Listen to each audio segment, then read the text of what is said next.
This is Good Morning Uganda Extra.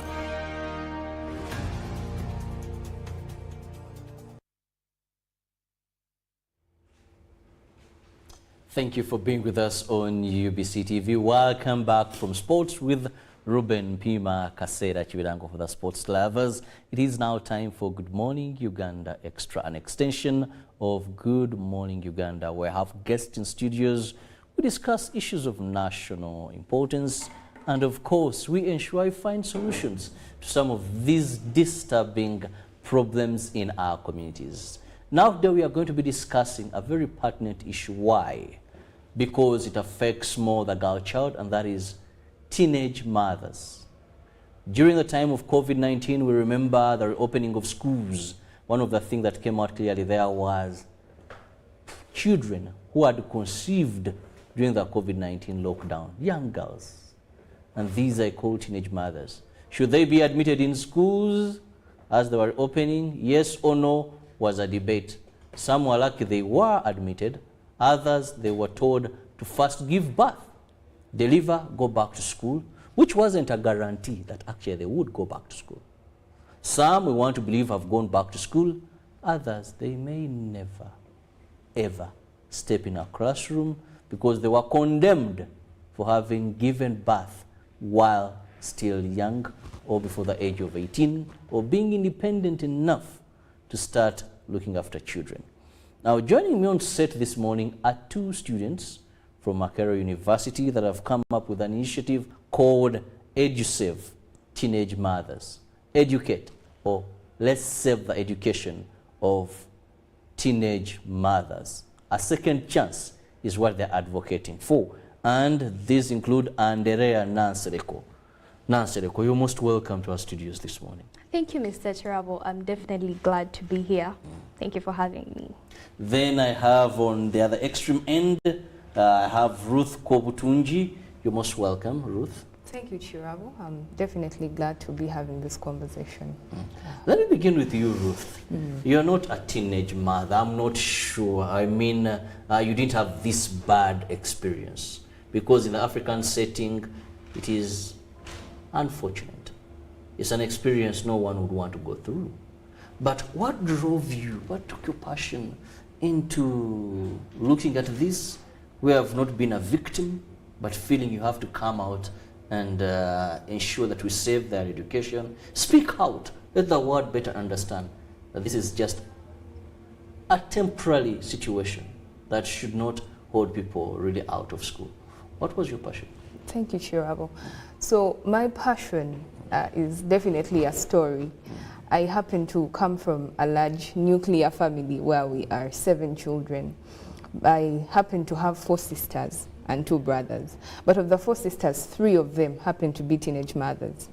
So because they were teenage mothers, their lives sort of ended when they became teenage mothers. They are living right now, but then they are not living the dreams they wanted to live. Yeah? I have a sister who wanted to be a minister in church, but you know the stigma around teenage pregnancy. I mean, you did this. Maybe it is satanic, apparently, according to some people. Fornication, a product of fornication. How do you go to the pulpit? You can't. I mean, you're disgraced. So definitely life went on for her, but she's not living the life she wanted to live. I have one who wanted to be a lawyer, but she had to diverge and do business and live life because her parents said, oh no, now you cannot go to school, now you cannot go to campus, now you have a child to take care of, now you have to get married because you gave birth. You're already tied to this man, you have to get married, there's no other option. So that background, I felt strongly as I grew up that there could be another solution, that this was not the end. Yeah. Very interesting. Now, Nansereko, what inspired you? Why is your story into this, pushing for the plight of these young ladies? Yes, thank you, Mr. Chirabo. Unlike Ruth, I do not have a personal story regarding to relatives and families that have been teenage mothers. However, I, for one, right from the childhood age, I've been very doubtful of the narrative that society has painted, that people who are disadvantaged or marginalized do not have a hope to a better future. And the people that we have marginalized in this case are the teenage mothers. There is a very big narrative in society that teenage mothers are a complete failure. So one who has a higher passion to advance the narrative that indeed, much as you are considered as a disadvantaged individual in society, can rise through and get to become someone bigger. Now we have cases where we've actually seen these people rise through, much as they're disadvantaged, they can be able to rise through. So that is where I come from, that I want to beat this narrative in society that disadvantaged people, it's not true that disadvantaged people do not have a rise through in society. They can rise up and achieve their dreams and become something bigger.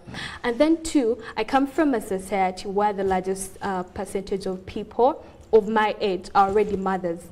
They have been mothers right from a young age. At the age of 19, they have already become mothers. Now, that is not something to be proud about, because I believe that for one to be successful, at least you have to be successful on society level. If you are successful, or if you have been able to attain education, at least the people around you should have been gotten to the same kind of level. Now, that is something I want to beat in my society, that, hey, look, much as these ladies around me of the same age have already given birth, they still can be able to advance and get education. Yes, Mr. Chirabo, thank you. Very interesting. Young ladies actually would love to be part of such a course, because I've personally seen people who are teenage mothers. I have a personal friend. She's now a medical doctor. She gave birth in senior 3. She was given a second chance, and she's rose through. She's doing so well, I must say, though I've taken some time without seeing her. But at least I know she's now a medical doctor. Let's now also, to give more shape to our discussion, when we talk about teenage mothers, I want to get it from each of you in your perspective. Who is a teenage mother? Because we have single mothers, we have teenage mothers. Sometimes most teenage mothers get married off and their story is literally remembered. Some choose to remain single mothers throughout. So who is a teenage mother? Oh, thank you, Chirabo. So our basic definition of teenage mothers, we draw it from the age. Yeah, we draw it from the age, because the age of consent in Uganda is 18.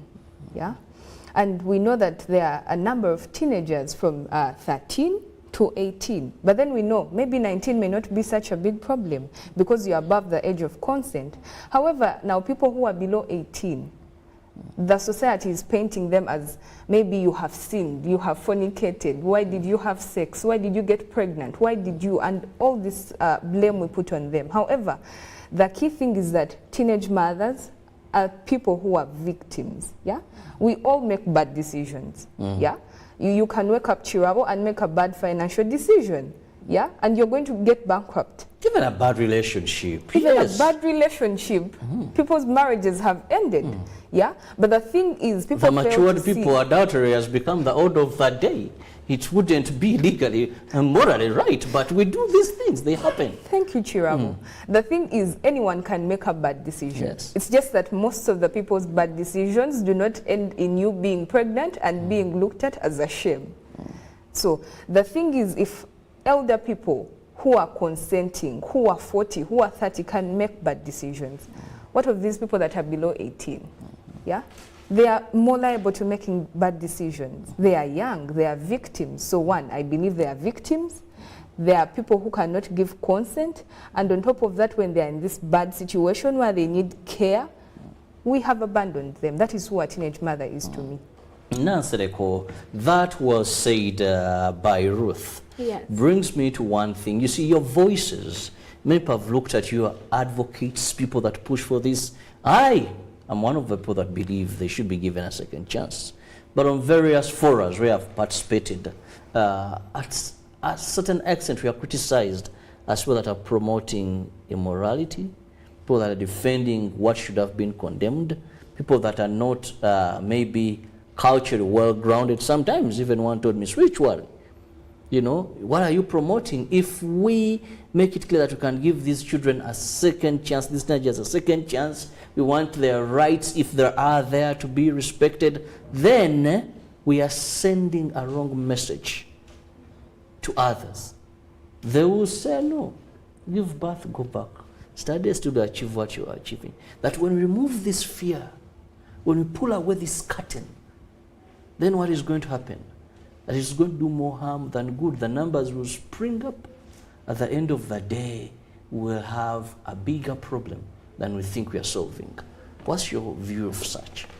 I do agree, and I do agree with you that indeed, with the way society has been framed, it is looked at that if, in case when you get to promote teenage mothers into back to school, there is that large fear that of course there will be a surge of numbers. But I, for one, I think that this is largely fundamentally flawed, because just in case we actually to wipe the whole plate up clean, we've had cases where Tanzania has been able to adopt the same policy of being able to take back teenage mothers to school, and we've seen that that has actually worked well for them. So I believe that in cases where we have countries that have adopted this policy, having this policy work for them, then I believe this is this would be very good for the country, and there will not be surges in the teenage pregnancy. But that said, Mr. Chirabo, I think there is need as a country to rethink the culture and society norms that we have in Uganda regarding teenage mothers. And that is why, as the EduSave teenage mothers, among the core things that we hope we get to engage in is community engagement, because we believe communities have a very key role to play when it comes to advancing teenage mother education. So if we can be able to reach out to community, educate them that, hey, look, much as we have this, but we are going to actually achieve greater if we have the teenage mothers in school. Now, Mr. Chirabo, you get to realize that as a country, we have actually very high literacy levels already, and that is contributed, largely contributed to the fact that the largest percentage of girls that get pregnant in school do not actually get to go back to school. Now imagine if all those ladies that drop out of school actually never get the opportunity to go back to school. Our literacy levels stand at 75%. Now, I think that would be a higher, if that policy is not advanced, that would actually double, would even reach to 85%. And I think that would definitely be very detrimental to the society. So there is need to rethink the community culture norms and really show them what we have at stake if this policy is not advanced. Andrea, why look at the problem? Yes. Then look at the cause of the problem. Andrea, I want to put it that to you. Why aren't you so much concerned on what is causing these pregnancies, so that we stop it at the cause, we prevent it, than focusing on how to treat a disease, you know, that we know you don't wear a mask, you expose yourself, you're going to get COVID-19. Why not wear a mask than saying, let's buy more oxygen to save people that are contracting COVID-19? Thank you, Mr. Chirabo. That is very true, but in as much as we are focusing on the cause, I feel we do not need to neglect what has already happened, what the status quo has been. We need not neglect the number of teenage mothers that we have, yes. But taking you back, Mr. Chirabo, among, again, as EduSave initiative, among the activities that we do is what we call sengaring. Now, this is a new ingredient we've incorporated into our program. What sengaring is, it has actually been drawn from the Buganda people. It largely entails mentorship. Now, what we've actually been able to see is that one of the causes of teenage pregnancy is lack of self-esteem. I know of a story of a lady in school that simply got pregnant because she felt she wasn't loved enough, and she felt that she would get better attention, or such a little bit attention from the boyfriend, and she couldn't say no when the boyfriend came to ask her for sex. Now I think that is lack of self-esteem. So in our program of EduSelf, we incorporating in the Sengaring program where we are touching each of our mentees to a mentor. Now these mentors are different people, teenage mothers individuals that have been teenage mothers, like cases of your Dr. Primrose that have actually been teenage mothers and have risen through. So with this mentorship program, as we attach a mentor to a mentee, these individuals are taught to build themselves, build confidence, and these are not strictly teenage mothers, but that still can be secondary school. So in that, we are building their confidence and reducing the levels of low self-esteem that could actually cause the teenage pregnancy. So mentorship is very key, and it is what we're still focusing on, so that we can build confidence among these teenage mothers, because we believe that lack of self-esteem still is a great contributor to the teenage pregnancy. So we tackle that now, point. Ruth, let me understand this very well. Are we looking at teenage mothers going back to school after giving birth? Are we looking at even, because they're also teenage once one conceives, are we looking at pregnant girls in school? Because we need to be very clear here.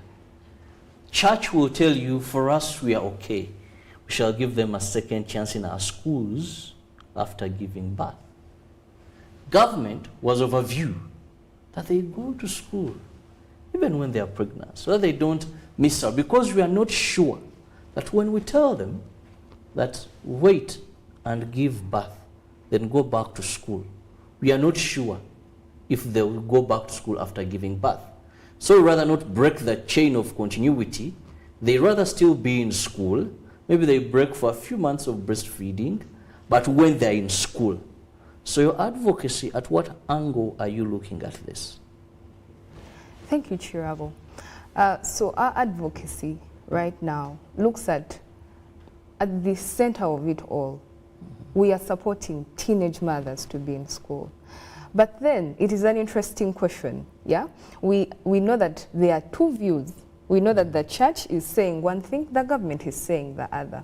But you know, the Baganda have this interesting saying that loosely translated into English says that when you have small meat, yeah, you argue when it's what? In your armpit, yeah? I think they usually... Thank you. Hope I've perfected it. Yes, you have. So when you're arguing for better things, the small things you have, keep them safely under your armpit.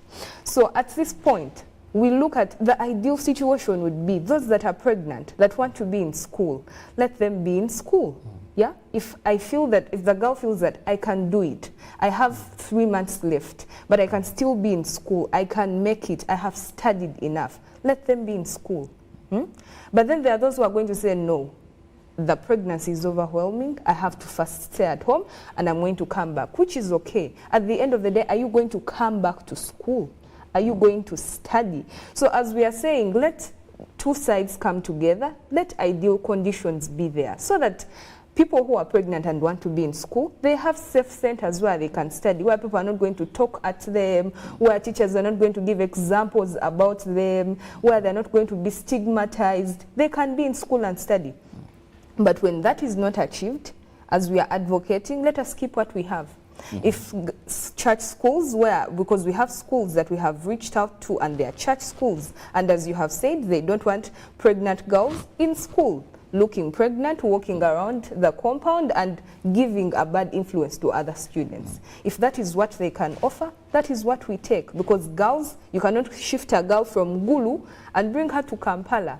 Her family is there, her child is there. So as conditions are not ideal, as what we want to be ideal is not existing, we go with what is there. Because at the end of the day, our heart is at helping teenage mothers. Very interesting. I'm just enjoying myself listening to these young ladies who are so passionate about giving teenage mothers a second chance. Allow me to go for a short break. Now, when we return, we'll be looking at what they have laid down to enable them realize this dream. Keep it with us. We'll return shortly. Live from UBC Studios in Kampala. This is Good Morning Uganda Extra. Even with my grandson, a doctor at my side, I struggled to get the help I needed. But he saw something that day. He began to work day and night. He wouldn't quit, even when people said no. He wouldn't stop fighting. He knew something had to change, and his vision was bigger than anyone could imagine. He made it possible to receive quality medical services anywhere in Uganda by simply using a phone. This is a story of a regular Ugandan just like you, who harnessed the power of technology to provide a solution for us. How about you tell us your story? UG needs more of you. To share your story, visit airtel.co.ug/UG needs more of you or call or SMS 162. Airtel, the smartphone network.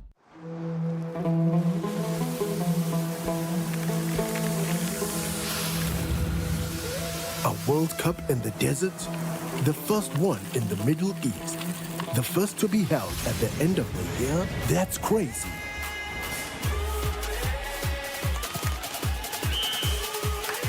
Get ready for spectacular moves, high-flying saves, unbelievable goals,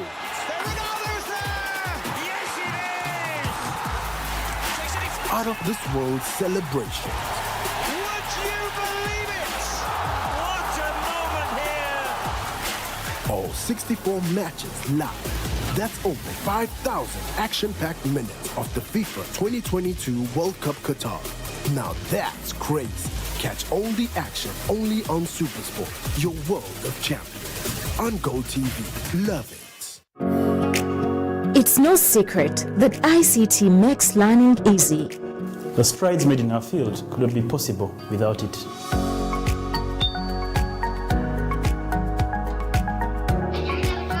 And now we can watch our favorite shows.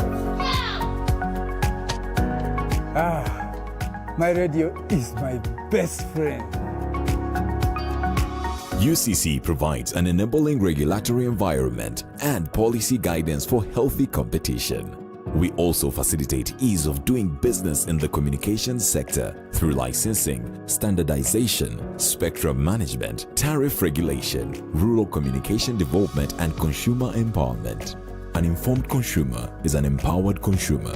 UCC supports local content and innovations. Driving the development of a robust communication sector in Uganda is Uganda Communications Commission.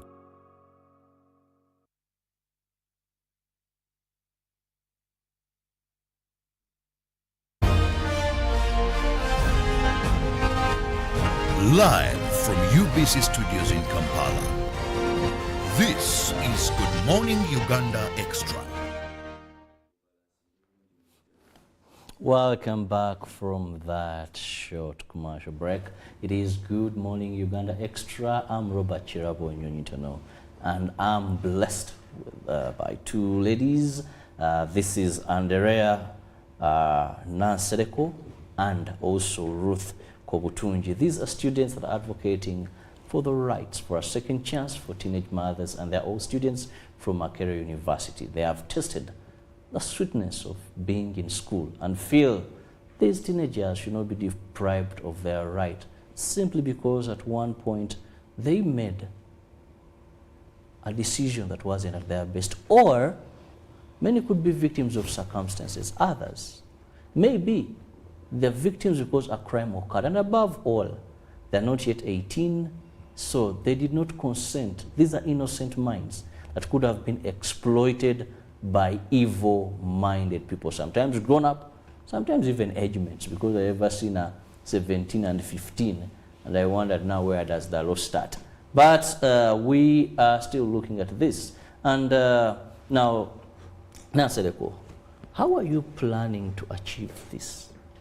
Because you're racing against culture, racing against religion, and those are two hard grounds to tackle and make a breakthrough. So what are some of your strategies? Thank you, Mr. Chirabo. As EduServe, a Teenage Mothers Initiative, we are running a 4-model basis regarding GOLA activities. So one, we carry out mentorship sessions like I talked to earlier, which is called Sengaring. Now with Sengaring, what we get to do is that we get these mentees that we have been able to enroll into our program, and then we get to attach each mentee to a mentor. Now these mentors that we have are volunteers across different fields. A biomedical lab technologist, we have law students, we have medical students. So these are all volunteers across different areas and spheres of life. And what is also special about these volunteers is among them we have volunteers that have already tested what it means to be a teenage mother. So these individuals are in better capacity to actually share real life experiences with these individuals, the mentors that we have on our program, to one, equip them with self-esteem, as I had earlier alleged, and then to also equip them with the skills to sustain them through life, and also share with them the skills that they have been these mentors have been able to use to carry them through up to the level at which they are.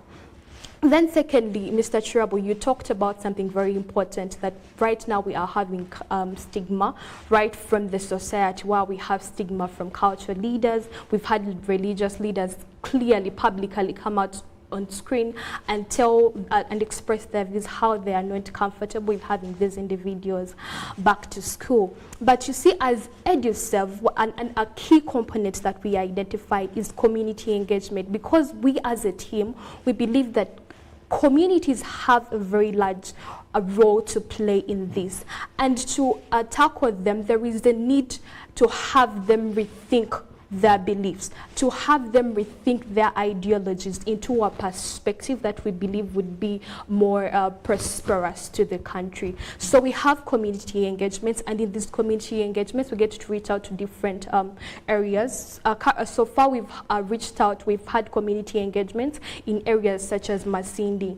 Now in areas such as Masindi, we've had community come together, and in these communities we talk to them what the life and experience of a teenage mother, so that they can be able to see and feel that indeed these people are victims and do not deserve the kind of stigma that the society takes them through. So we had Masindi, we've had community outreaches in Masindi, and what is special about these community outreaches is that we go beyond the extra mile of teenage mothers and reach out to all mothers. So for example, in Masindi, we're able to give out mama kits to mothers regardless of whether they are teenage or not, so that we can bring them together and have a conversation.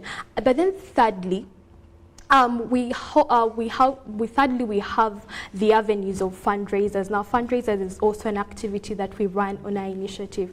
Now, like I've earlier stated, that the two activities I've mentioned before need funding. Yes, we need money to buy mama kits, we need money to do A, B, C, and D. And through our partnerships, we've been lucky to partner with Graphite Holdings, and with from this partnership, we've been able to use their platform and app. It's called Ask, Receive, and Give. Now, right from what it is called, it's based from the society norms of that when you ask, you get to receive, and of course when you receive, you ought to give.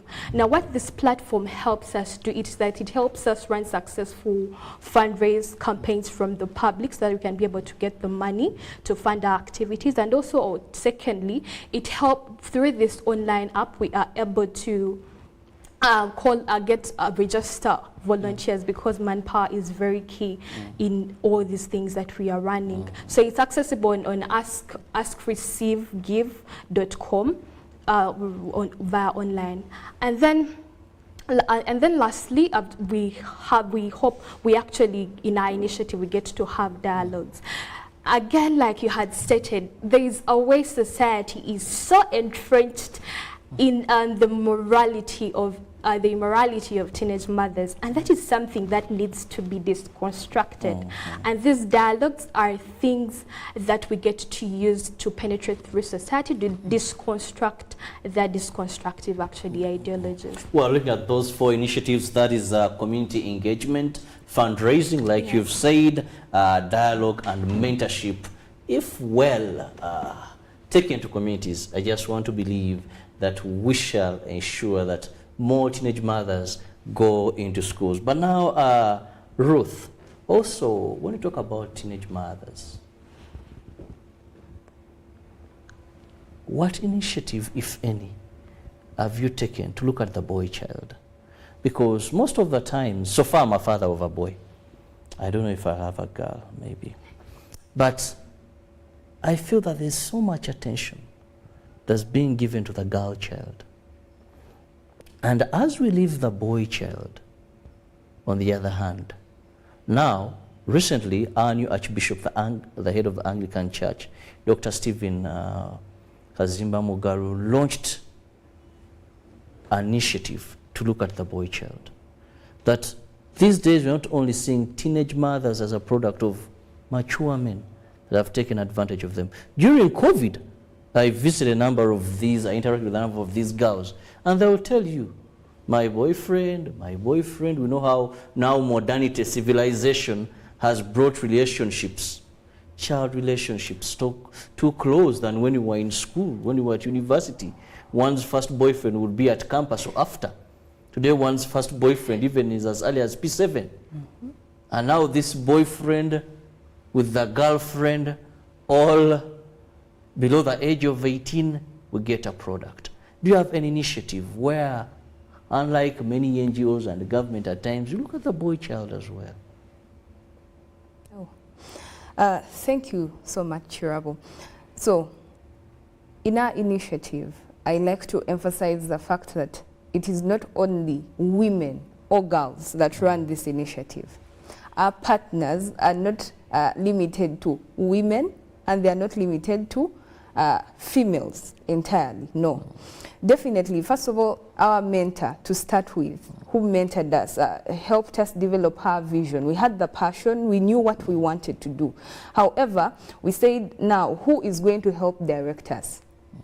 So we went to Dr. Gabriel Tumwine, who is a man. One, because that is of Gabriel and Winnie Foundation. Yes, of the Gabriel and Winnie Foundation. So he helped us shape our vision. He told us, oh, now to make this effective, this is what you have to do. Secondly, our other partner of Graphite Holdings, it is headed by a man. It is a CEO. And when we do community outreaches, though our primary point is to reach out to teenage mothers, we definitely talk to people in schools. That is what we do.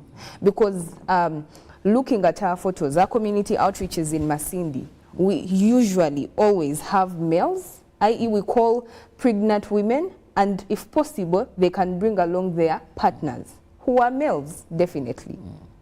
So when we talk to these people, we do talk to males. We talk to them. It's just that our point, our main point, is to look at the teenage mother. Because for a consensual activity like sex to happen, there are two parties. Yeah? And yes, whereas there are very many organizations that are looking at girls, that are trying to support girls, it is because at the end of the day, the girl is also a partner in choosing what is going to be the outcome of the sexual activity. At this rate, Chirabo, you cannot, I do not think that I would, under normal senses and circumstances, sleep with a man without using protection if I was even to do it.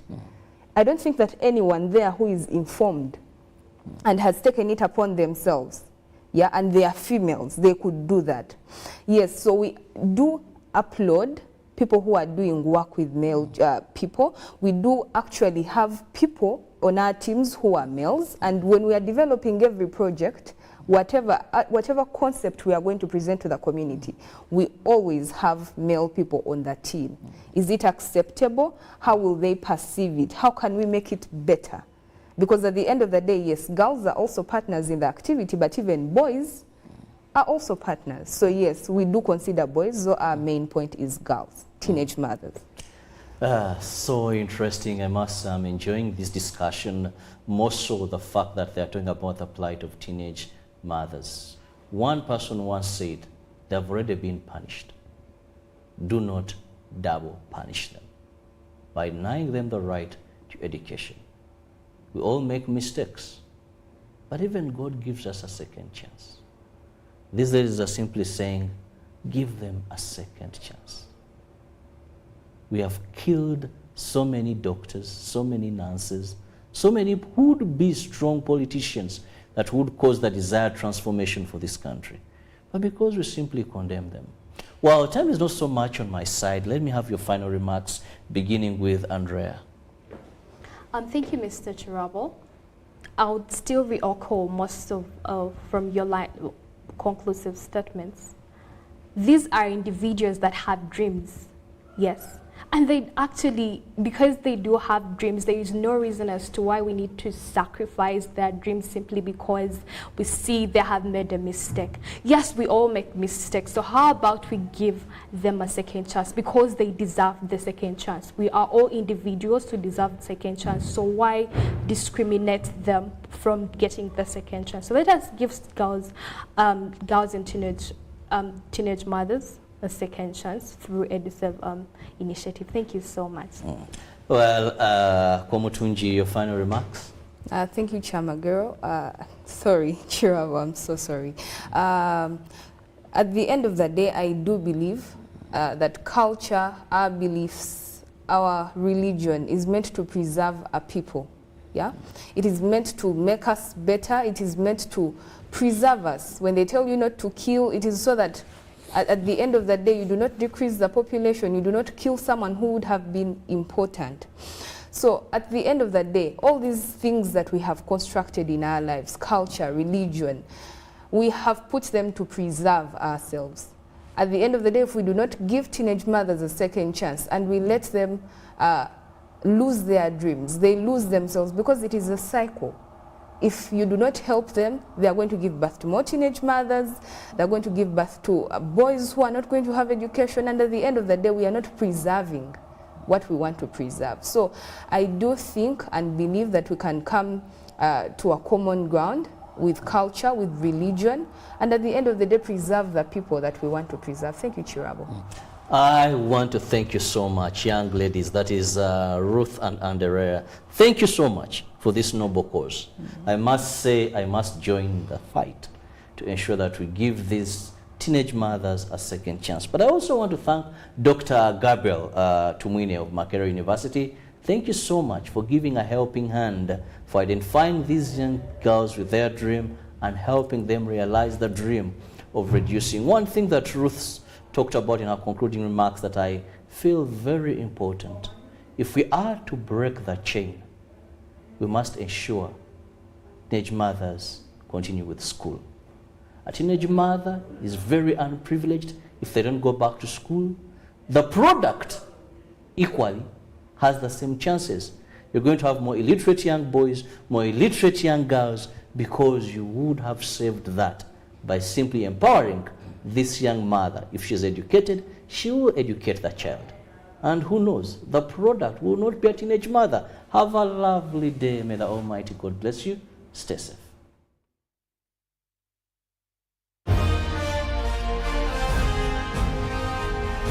Live from UBC Studios in Kampala, this is Good Morning Uganda Extra.